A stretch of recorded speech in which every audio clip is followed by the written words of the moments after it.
সেনাবাহিনী প্রধান ওয়াকারুজ্জামান আবার ভীষণভাবে চমকে গেছেন যে তার মানে কি নির্বাচন আরেক দফা পেছাতে যাচ্ছে। এবার অবশ্য কোনো উচ্চকণ্ঠে শাসানি দিতে ওয়াকারুজ্জামান যমুনায় যাননি। এতদিনে তিনি পরিণত হয়েছেন, তিনি বুঝেছেন তিনি একজন ডক্টর মোহাম্মদ ইউনূসের কৌশলের কাছে একজন শিশু মাত্র, এবং তিনি বুঝেছেন বাংলাদেশের রাজনৈতিক পক্ষগুলো এবং ডক্টর মোহাম্মদ ইউনূস যেসব খেলা খেলছে সেখানে তার পক্ষে কোনো কল নেওয়া তার পক্ষে তার কোনো সিদ্ধান্ত চাপিয়ে দেওয়া বা কোনো সিদ্ধান্ত বাস্তবায়নে বিশেষ জোর প্রয়োগে কোনো ফল আসবে না। বাংলাদেশের সেনাপ্রধান জেনারেল ওয়াকারুজ্জামান, নৌবাহিনী প্রধান অ্যাডমিরাল মোহাম্মদ নাজমুল হাসান এবং বিমান বাহিনী প্রধান এয়ার মার্শাল হাসান মাহমুদ খান তিনজন মিলে শনিবার রাতে প্রধান উপদেষ্টা ডক্টর মোহাম্মদ ইউনূসের সঙ্গে এক জরুরি বৈঠক করতে উপস্থিত হয়েছিলেন যমুনায়। এরকম কোন শীর্ষ পর্যায়ের বৈঠক অনুষ্ঠিত হতে যাচ্ছে এ বিষয়ে আগে কোনো খবর পাওয়া না গেলেও দ্য বিজনেস স্ট্যান্ডার্ড এই বৈঠকের কিছুক্ষণ আগেই সে খবর দেয় যে যমুনার দিকে রওনা হয়েছেন এই তিন বাহিনী প্রধান। জেনারেল ওয়াকারুজ্জামান খুবই গুরুত্বপূর্ণ দিনগুলোতে বাংলাদেশের সশস্ত্র বাহিনীর আরো দুই বাহিনীর প্রধানকে নিয়ে, যারা দুজনেই তার কোর্সমেটও বটে, তিন বাহিনী প্রধান একসঙ্গে মুভ করেন। 5ই আগস্টের দিনটি থেকে মনে করুন, এর আগে নানা সময়ে বাংলাদেশে সামরিক প্রশাসকরা সেনাবাহিনী প্রধান এসে ক্ষমতা গ্রহণ করেছেন, জাতির জানমালের দায়িত্ব নিয়েছেন বটে, কিন্তু 5ই আগস্ট সেনাপ্রধান ওয়াকারুজ্জামান সংবাদ মাধ্যমের সামনে যখন উপস্থিত হলেন, এর আগে থেকেই টেলিভিশনে স্ক্রল যাচ্ছিল যে সেনাপ্রধান ওয়াকারুজ্জামান জাতির উদ্দেশ্যে এসে কিছু বলবেন, তখনও কিন্তু বলা হয়নি যে তিন বাহিনী প্রধান একসঙ্গে আসবেন। কিন্তু মনে করে দেখুন, সেনাবাহিনী প্রধান যখন আমাদের উদ্দেশ্যে কথা বলতে, তিনি যে আমাদের জানমালের দায়িত্ব নিচ্ছেন এটা জানাতে টেলিভিশন ক্যামেরার সামনে উপস্থিত হলেন, তখন তার দু কাঁধে দুই বাহিনী প্রধানকে নিয়ে তিনি হাজির হলেন। এরকম গুরুতর সব দিনে সেনাবাহিনী প্রধান ওই দুই বাহিনী প্রধানকেও সাথে নিয়ে মুভ করেন। এবং আপনারা মনে করে দেখেন, এর আগে কবে যমুনায় দুই বাহিনী প্রধান সহ সেনাপ্রধান ওয়াকারুজ্জামান উপস্থিত হয়েছিলেন? সেটা উপস্থিত হয়েছিলেন গত মে মাসে। এবং মে মাসে কখন গিয়েছিলেন? যখন সেনাপ্রধান আরো দুই বাহিনী প্রধানকে নিয়ে শক্ত গলায় ডক্টর মোহাম্মদ ইউনূসকে বলে এসেছিলেন যে ডিসেম্বরের মধ্যে নির্বাচন না দিলে তারা আর তাদের বাহিনীকে মোতায়েন রাখতে পারবেন না, সেনাবাহিনী আর ডিউটি দিতে পারবে না। পুলিশ হিসেবে আইন শৃঙ্খলা রক্ষা যে ম্যাজিস্ট্রেসি পাওয়ার নিয়ে সেনাবাহিনীর দলগুলো যে কাজ করছে, এ কাজ আর তিনি তার বাহিনী দিয়ে করাতে রাজি নন।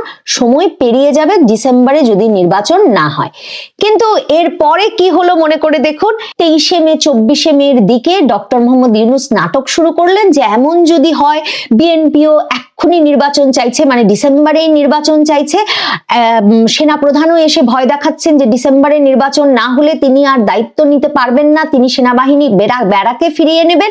এমন যদি হয় তাহলে তিনি আর দায়িত্বে থাকবেন না। আর সাথে সাথে সকল রাজনৈতিক দল, বিএনপি, জামায়াতে ইসলামী, এনসিপি, বাংলাদেশের বড় বড় সম্পাদক মাহফুজ আনাম সবাই মিলে না ডক্টর ইউনূস আপনি যাবেন না, এসব লেখা তো লিখতেই থাকলেন। রাজনৈতিক দলগুলো তাকে এক সর্বদলীয় সভা থেকে হাতে পায়ে ধরে যে না হুজুর আপনি থাকুন, আপনি পারেন বাংলাদেশকে ত্রাণ করতে। এবং তারপর ডক্টর ইউনূস জুন মাসে লন্ডনে গিয়ে আরো 2 মাস পিছিয়ে এলেন নির্বাচন।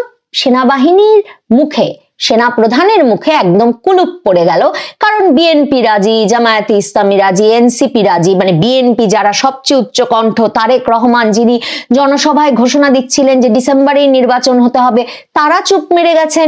সেনাপ্রধান কোন সাহসে আর কথা বলেন? কাজেই সেনাপ্রধান এরপর গিয়ে ঈদে স্ত্রী সহ গিয়ে সৌজন্য সাক্ষাৎ করে সম্পর্কটাকে আবার মিটিয়ে এলেন। এবং সে সময় আবার তিন বাহিনী প্রধান একসঙ্গে গেলেন না, আলাদা আলাদা ভাবে তারা স্ত্রীদের নিয়ে গিয়ে ডক্টর মোহাম্মদ ইউনূসের সঙ্গে দেখা করে, আমার ধারণা মে মাসে গিয়ে যে বেয়াদবি করে এসেছিলেন তিন বাহিনী প্রধান মিলে গিয়ে, সেটা একটা সুরাহা করে সম্পর্কটাকে আবার চাঙ্গা করে এসেছিলেন। এ দফায় কখন গেলেন তিন বাহিনী প্রধান? দ্য বিজনেস স্ট্যান্ডার্ড এই খবরটাও দিয়েছে যে তাদের সূত্র বলছে ডক্টর ইউনূস তিন বাহিনী প্রধানকে ডাকেন নাই, তিন বাহিনী প্রধানের ইচ্ছাতেই এই বৈঠকটি অনুষ্ঠিত হয়েছে। ওই যে আমি বললাম, যখন সেনাপ্রধান ওয়াকারের দরকার হয়, খুবই গুরুতর সময়ে, গুরুত্বপূর্ণ সময়ে তিনি দুই কাঁধে দুই বাহিনী প্রধান নিয়ে গিয়ে হাজির হন গুরুত্বপূর্ণ সব জায়গায়।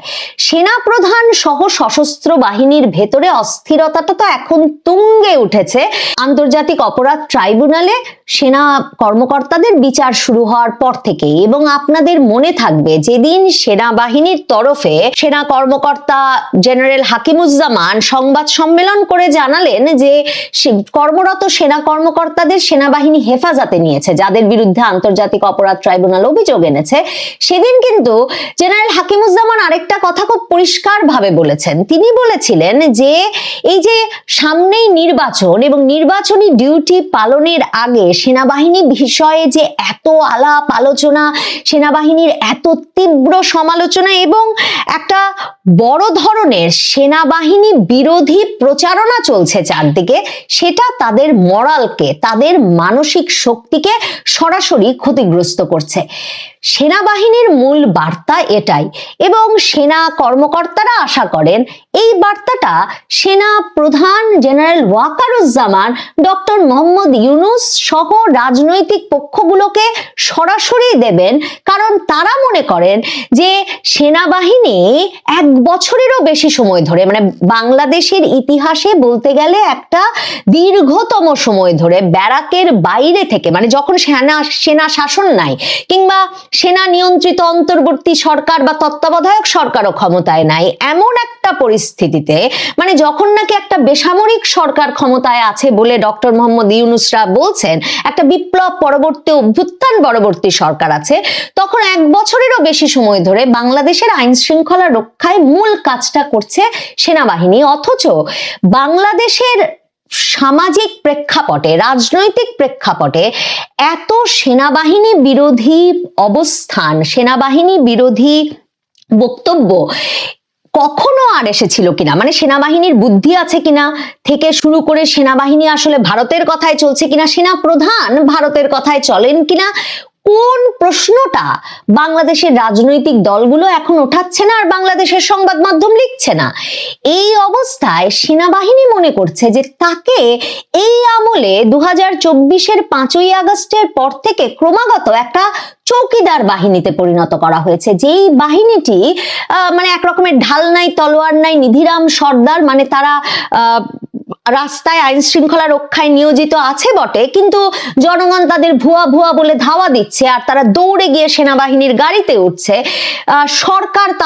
সরকারের সঙ্গে তাদের সম্পর্কটা ভালো না, সরকার নানা কারণে সেনাবাহিনীকে, সেনাবাহিনীর মর্যাদা, সেনাবাহিনীর যে একটা বিশেষ আইন, বিশেষ বিধি, বিশেষ সম্মান সারা বাংলাদেশের ইতিহাসে সবসময় সরকারগুলো রক্ষা